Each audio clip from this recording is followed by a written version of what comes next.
So the queen is right there, marked in green. As you can see, there's bees around her, having like a little sniff. She's just standing still, so you can see she's not alarmed.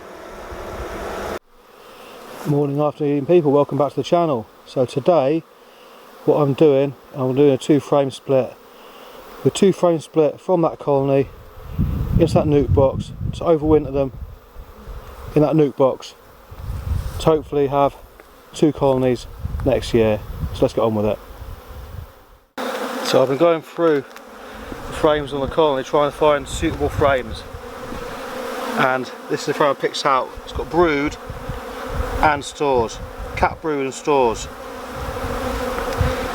So that's the first frame. It's got brood both sides. Now,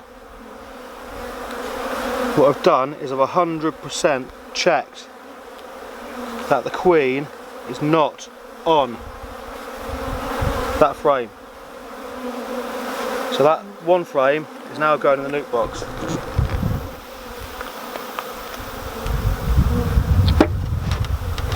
Now I want to find a second suitable frame of brood and stores for that.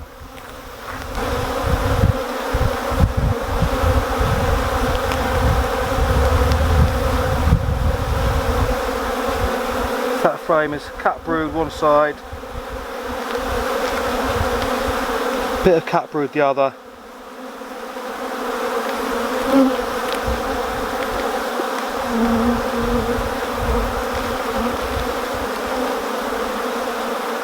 Cat brood, bit of cat brood both sides again.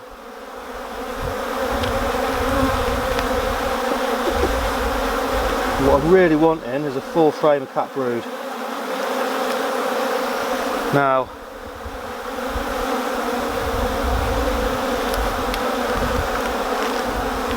so there, got a full frame of brood, capped. Both sides. And I have had a really good close look, but there's no queen on that frame. 100% no queen on that frame, I've checked. So here's our second frame. That's going in the brood box. In the brood box. In the nuke box. As you can see there, 2-frame split. What I'm going to do now is add some more bees to that. Get more bees into here. I'm going to do that from honey supers.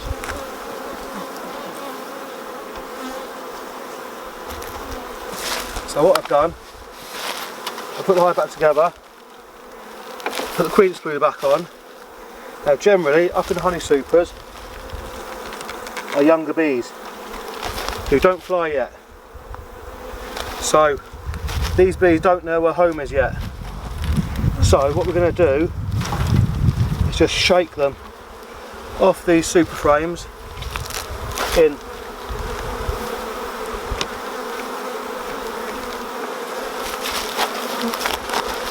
to this hive.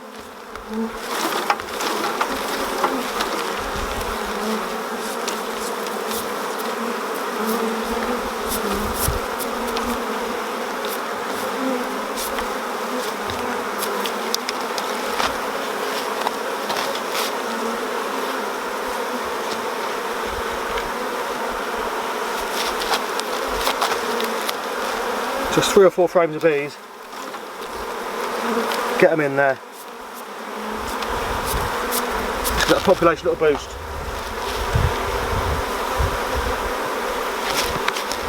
Next thing we're going to do is feed them.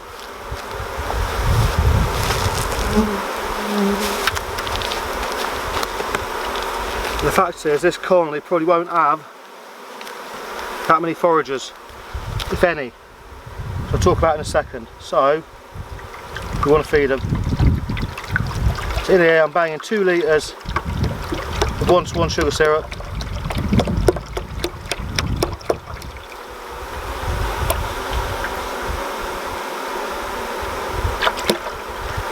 Try not to drown it. There are some bees in there. Oh, it's okay, they're coming up as the syrup goes in. We don't really want to drown any bees.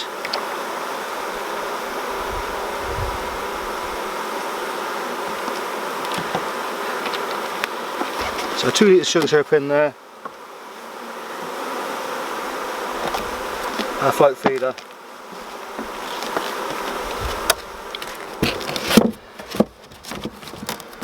On with the lid.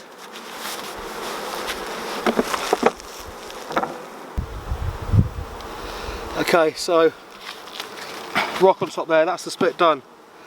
So what we do now, do two things. You could close this up for about 24 hours. Come back, open it up. Hopefully any foraging bees near will do an orientation flight to this box. If you don't, what's going to happen is the bees from here are going to fly out foraging and fly back to that colony there. Alternatively, you could move these further than 3 miles for at least 24 hours and bring them back. But I'm doing the same apiary split. I'm not going to close it up. A lot of the bees are young bees, haven't done orientation yet. When they get to about 3 weeks old, they'll orientate to this. They don't know where home is yet. And all the brood that's going to be emerging off those frames, they also don't know where home is yet.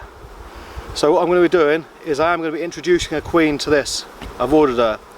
So next step is we leave this 7 days, come back 7 days with a new queen. When I've got that queen, I'll talk about what kind of queen I've got and why. I'll talk you through my introduction method, which is slightly different than a lot of beekeepers do it. So yeah, I'll see you in 7 days. Well, right now for you, but 7 days for me. Okay, so as you can see, this colony's now got foragers. We've got foraging bees in and out. So some of those young bees we've knocked in have got to the 3-week-old stage, which is where they become a forager. They've done an orientation flight. This is now home. They're coming in and out. So I'll quickly show you talk through the next stage, which is introducing the queen and which queen I'm doing.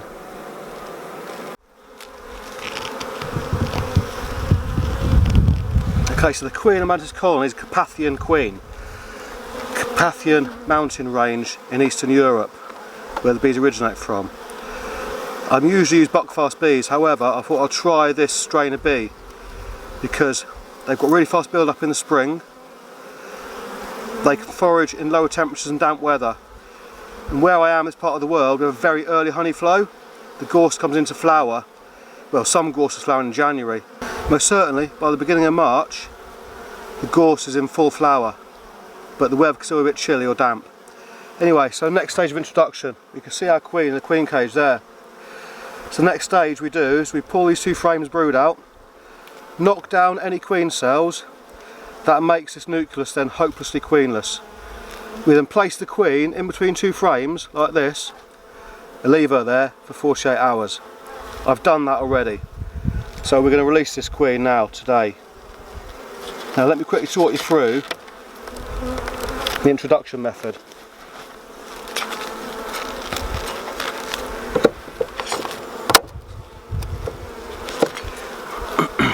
So see our queen is in that cage, marks in green.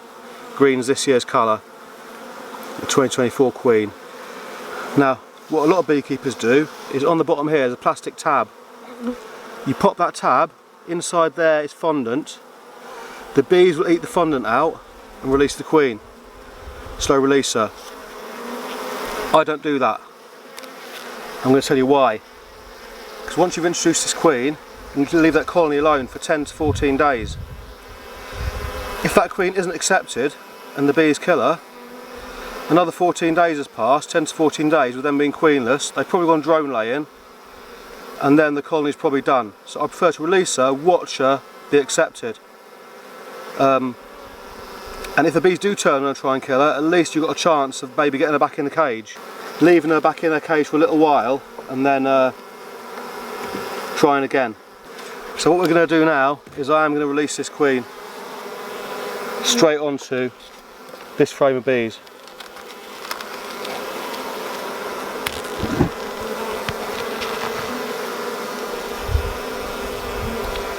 I'm going to use this frame.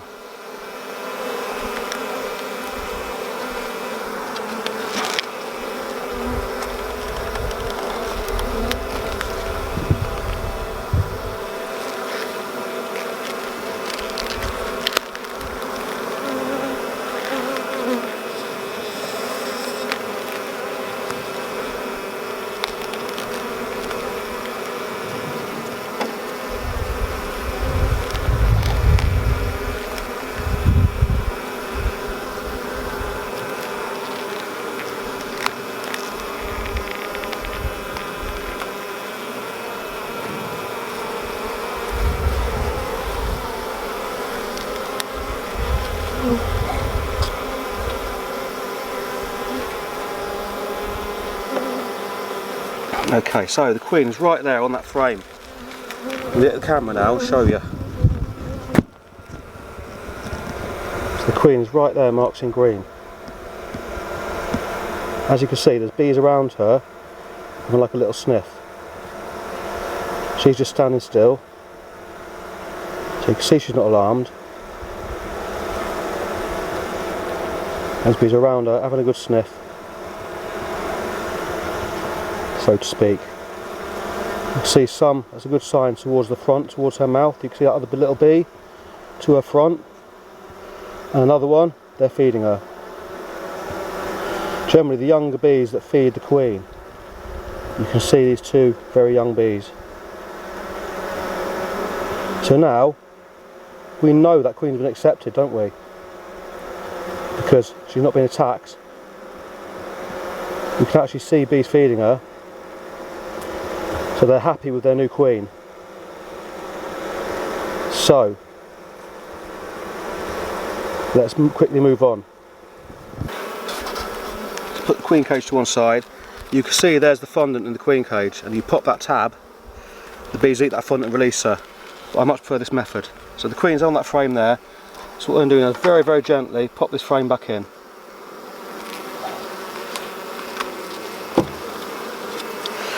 Now I did pop some fondant on. I've topped the feed up. Now the reason I put the fondant on is when I put this queen in, I didn't see any bees in the feeder. I didn't want them to get any kind of isolation, starvation. So what can happen is you can have a couple of frames of bees here, food close by, and they don't find the food and they can starve and they've got food next to them. So I put the fondant on as a precautionary measure. So I've topped up the feed.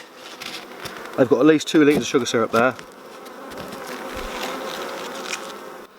So that is our successful split. We now know the queen's been accepted. What we have to do now is leave these alone for 10 to 14 days. Then we come back, do an inspection, check the queen has started laying. So I'll do a follow-up video in about 10 to 14 days time of an inspection on this, see how they're getting on. I'll put that on the screen up here after I film it, depending on when you've watched this. If you enjoy that video, give us a big thumbs up. If you want to see more beekeeping and gardening videos, hit subscribe. Thanks for watching. Have a good day.